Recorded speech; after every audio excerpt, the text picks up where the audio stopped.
Welcome to the Living the Dream podcast with Curveball. If you believe, you can achieve.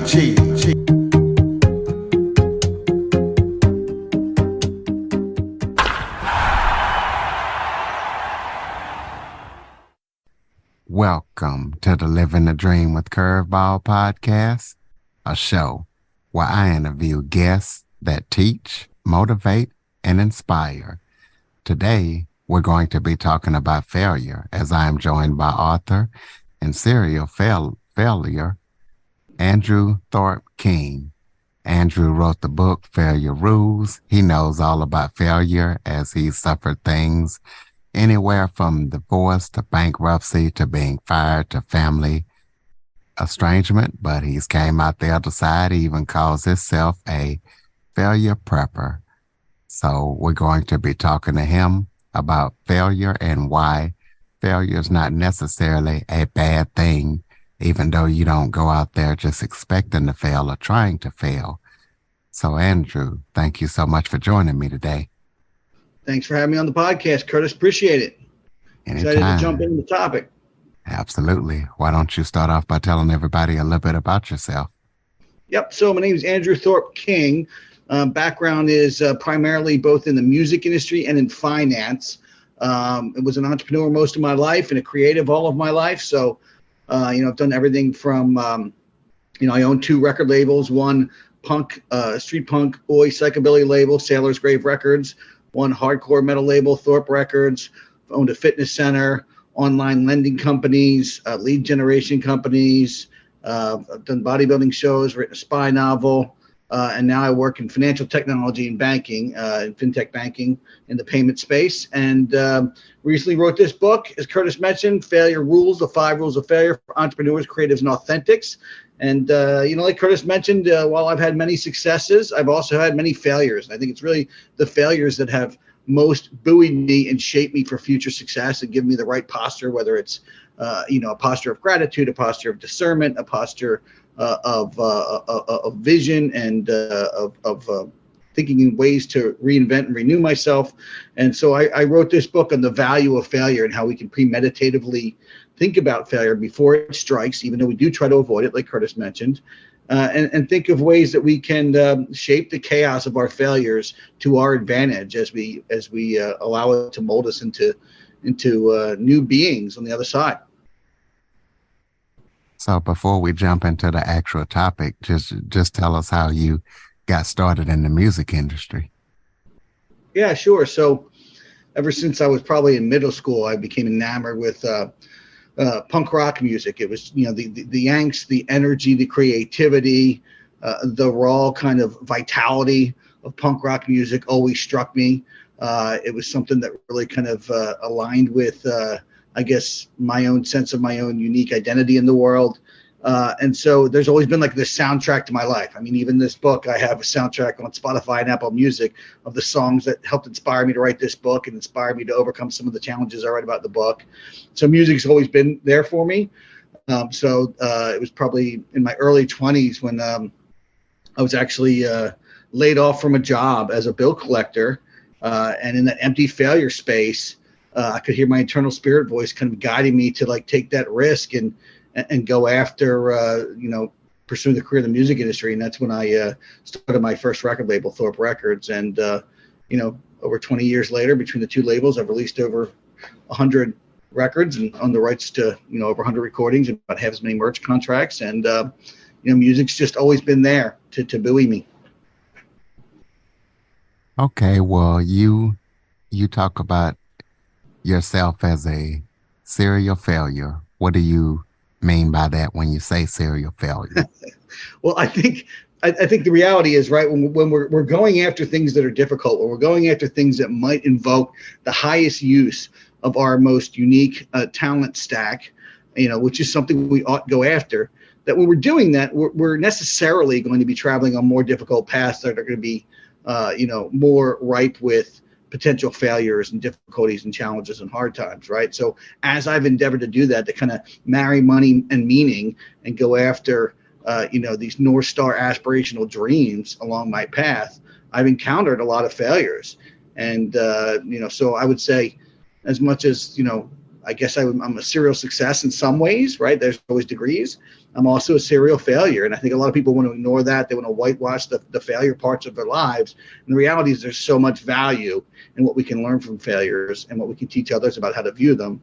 And, I think it's really just uncovering that value and unearthing that prompted me to want to write this book and share it with the world. And it's not just about my stories. There's tons of other case studies in here, layered in to kind of bolster the lessons and the 5 rules of failures. I mean, everybody from legendary boxer Jack Johnson to author Stephanie Land, who wrote The Maid. There's a show on Netflix about her story, to Captain Tony Terracino, who used to be the mayor of Key West, Florida, to Stephen Pressfield, the author, to Gene Simmons from Kiss, to all kinds of people that I put in this book to give it kind of a wide selection of case studies to make really these lessons and rules come alive.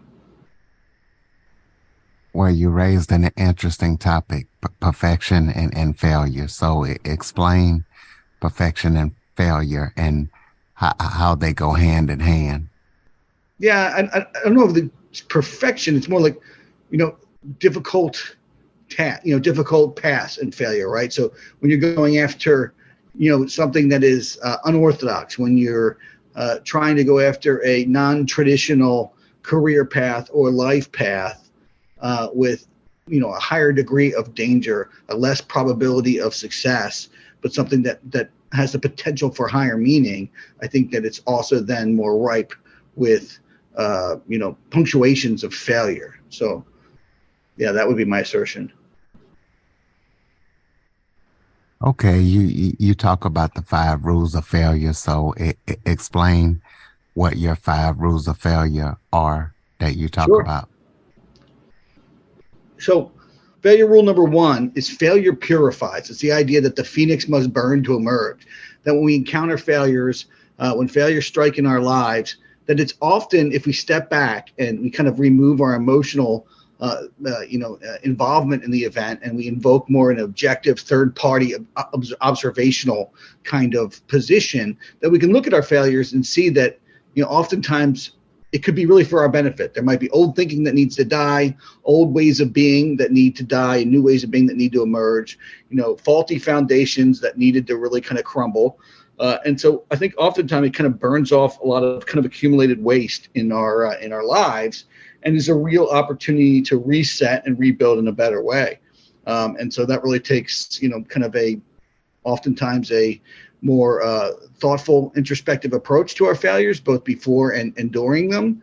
And I think that's really an important, important part of viewing failure. So that's failure rule number 1, is failure purifies. And one example I go through in the book is professional bowler Thomas Smallwood. So his story is, he's a blue collar working class guy in Michigan, was working at the Ford plant and got laid off. And he has a quote where he says, the worst thing that ever happened to me was getting laid off, but it led to the best results. And so his story is, as he was laid off, he was in this empty failure space, right?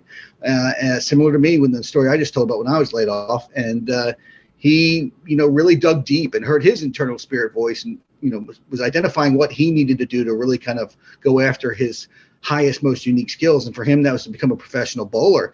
And so while he's laid off, still looking for the practical mechanisms of a regular job to get back on his feet, he's, I think, engaged to his now wife at the time, wanted to start a family, all of that. He still went after that pursuit and ended up entering some bowling tournaments, scraping up $1,500.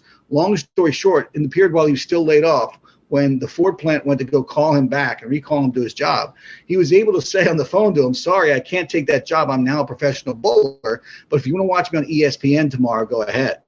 So it literally came true within that failure space. He was able to actualize that latent dream that he might not have really ignited had he not fallen into that failure space to really be able to see it clearly. So that would be an example of kind of failure purifying us. Okay, well, I know you touched on a couple of them, but tell the listeners about some of your failures and kind of how you, like you say, failure purified you and how you Yeah. handled it and bounced back.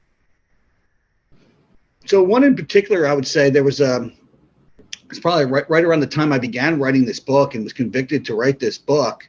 I was going through two twin failures. One was a business divorce, which really forced me to reorganize my work life and my income composite, as well as a marital divorce, which I, really was suffering from the emotional, shrapnel of that, and trying to reorganize my life. And so all of a sudden I found myself with no office to go to by day, no home to go to by night, living in a hotel room temporarily apart from my children.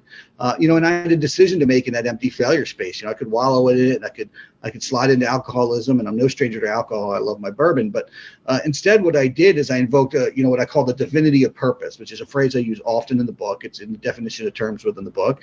And divinity of purpose is comes from a song by that same name by this metal band Hatebreed. The singer Jamie Joster wrote the song Divinity of Purpose, and that song really buoyed me during this time, and I really found ways to allow that failure to purify me and renew me, and it resulted in five very tangible efforts that really happened in that space. So one, I ended up consulting in the online lending business, and one of those consulting gigs ended up turning into a proper partnership for a lead generation company that became very lucrative. I ended up starting my career in corporate banking in the fintech space, and got a job in that space, which for me at the time was a big deal, going from online lending, which was less formal than corporate banking. I mean, it was almost like going from being, a porn star to a regular actor, to kind of migrate into that space. And that was a big deal. I've now been doing that for 10 years. Also finished my first spy novel and released that, reinvested my record labels and kind of resuscitated them with some great record releases, and then also began writing this book, Failure Rules. So there was like really five threads that were really born out of that failure space. So in that empty open space, I was able to really stretch myself, reinvent, and move forward on multiple fronts. And so that would be kind of one example of how failure really induced some creativity and forward movement for me in my life. Well, I know you talk about them in your book, but tell us about some of the biggest influences or failure stories that you saw, maybe from other people, whether it was personally in your life or maybe a celebrity that said, "Yeah, I'm gonna draw strength and energy off of this person here." Yeah, yeah. So, I think one of them would be one of the books that really inspired me to write this book was by James Altucher, the podcaster, investor, chess player, entrepreneur. He wrote a book called Choose Yourself, and just the rawness and the vulnerability of him talking about, his divorces and him losing millions and then trying to gain them back and then losing them again, and his zigzags and ups and downs was really inspiring. I mean, one of the things he always talks about is generating ideas and practicing generating ideas. He carries around a waiter pad and writes 10 new ideas down a day, even if he doesn't use them, just to practice that muscle of generating ideas. And so I think that's something that I really took to heart and always think about when I find myself converging into failure spaces, is always having a backlog, a redundant list of ideas. Unlike him, I keep a cigar box full of sticky notes of little ideas that come to my head. I haven't looked at it in years, but it's there if I need it, and I can go look at ideas, about how to move forward. And some of those ideas actually were ideas that ended up being ingredients in the book. So James Altucher would be one. Vince Flynn, the spy novelist, is somebody I always admired. He's since passed away in 2013, but I have a chapter in the book about him, and just the idea of time is not your friend. Get busy living instead of or you're busy dying. And his story is that he wanted to be a Marine, and ended up getting, was disqualified for the Marines because of a concussion he had when he was younger. So he had kind of a failure event there, but he was still trying to find this North Star aspirational pursuit that was worthy of his life. Ended up working, at a macaroni and at a craft for Kraft macaroni and cheese, selling mac and cheese. Ended up selling commercial real estate, but none of it was really scratching the itch. It was all kind of this faux life for him, and so he decided, well, I can't become a Marine, but I can, write about that life. And he had this story formulating in his head, which really revolved around this character, Mitch Rapp, which is the protagonist or anti-hero most in his stories. And and he decided to write. And so he wrote his first spy novel, and he took the big risk of quitting his day job and just bartending at night and writing all day. And eventually, after many failures, even with that, it took 4 to 5 years, but eventually he was able to build a career out of that. And so he's another one of those stories where, he was also dyslexic, so he wasn't even really prone to be a good writer, but he overcame that too. So, rejected from publishers. So he was disqualified from the Marines, rejected from publishers, and was struggling with dyslexia, and still overcame all of that, was able to peg himself to his North Star dream and align with his calling journey and kind of escape, which would, what would otherwise have been kind of a less eventful life where he wouldn't really have been maximizing his highest talents. Well, you talk about in your bio how you must love yourself regardless of failure. So kind of expand on that and explain to the listeners what you mean when you say that.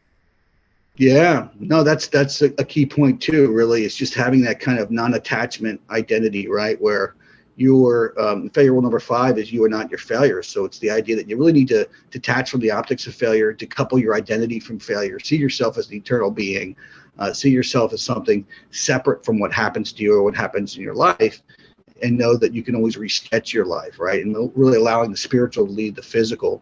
I referenced the book by Kamal Ravikant in my book, his book, Love Yourself Like Your Life Depends on It. Kamal had failed as a CEO, was very depressed, was living off his credit cards, could barely get out of bed, was falling into the abyss, ignoring messages from friends. And at one point, Kamal looked in the mirror and decided that, I'm just going to decide to love myself. And he started kind of saying these mantras over and over again about loving himself, which sounds like some sort of, kind of like, woo-woo kind of practice. But the reality is the stories we tell ourselves about ourselves are very powerful, and we need to pay attention to them. And we should not, denigrate our own beings by telling stories that are disparaging about ourselves. We really need to see ourselves as, living sparks of divinity, no matter what our situation is. And I think having that kind of mindset will help us as we travel through failure spaces in this life. So tell listeners kind of what they can expect when they read your book and where they can pick it up at. Yeah, so it's Failure Rules, the 5 rules of failure for entrepreneurs, creatives, and authentics. So, this is really, a blueprint to help you kind of shape your mindset around not just failures, but around the idea of marrying yourself with your calling journey, of finding ways to marry the practicality of the necessity of money in this world with the higher kind of strivings towards maximizing your unique talents in the world, often in unorthodox ways. And so that's what you'll discover in this book. You'll see, again, all kinds of awesome case studies, everything from J.K. Rowling to Henry Rollins to, like I said, Vince Flynn to billionaire Sarah Blakely, all kinds of people, and my own stories. The book is also, very much rooted in some punk rock flavoring, since that's my thing, and has some cigar culture kind of references too, since I'm steeped in cigar culture as well. I took 7 years to write it. The structure really revealed itself over time from draft to draft. And I think it really came out really well. And, I think the biggest compliment I've gotten from readers is they say it's accessible. It's not a short read. It's 480 pages, but there's lots of spacing, and it's structured in such a way where, you can even pick up a chapter standalone and get something out of it without having to read it sequentially. But great ratings on Amazon. Check it out there. You go to Andrew Thorp King with no E on the end of Thorpe, and you can get into my Instagram and follow me on Instagram at Andrew Thorp King, on YouTube at Andrew Thorp King. And I got some great merchandise too on the website. Soul and Fire Supply Company is a merch company that I started to echo the themes of the book. But yeah, go ahead and give it a read or give it a listen. The audiobook's awesome too. Pick up the audiobook if that's your thing. Okay. Do you have any current or upcoming projects besides your book that you're working on? Other stuff that, listeners need to know about? No, I think the book is really it for now. I'm gonna stay promoting this for several years and be doing a lot with it from an event standpoint, and I do some speaking and coaching around the topics of the book. So that's also one of the things that I'm involved with, and some great YouTube videos around the topic. So just gonna keep talking about these themes and keep trying to gain the trust of readers.